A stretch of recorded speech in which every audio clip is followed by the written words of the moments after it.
đời cho em tiếng ca niềm vui mới nhà, nhưng đối với em không bao giờ là tất cả. Cùng một guitar em đã từng hát cho anh nghe, hát về nỗi lòng, về tình yêu em trao anh. Đến nay chỉ còn lại mình anh với tiếng hát trong tâm trí. Anh này, anh đã mất em sao? Em sẽ không ở nơi này, anh biết phải đàn cho ai đây.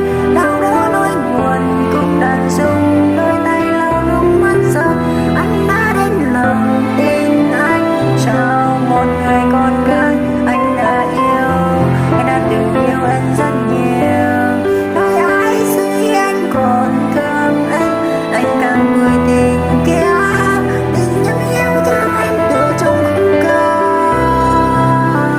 Nay đi xa rồi, em đã xa tôi, thà anh sống trong quá khứ nhưng anh có em.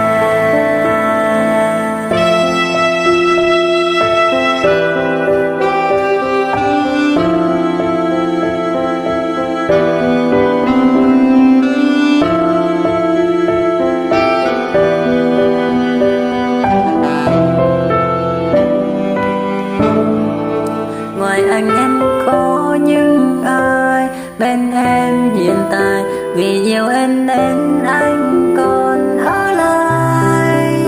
Cuộc đời cho em tiếng ca niềm vui mãi nhà, nhưng đối với em không bao giờ là tất cả. Cùng một guitar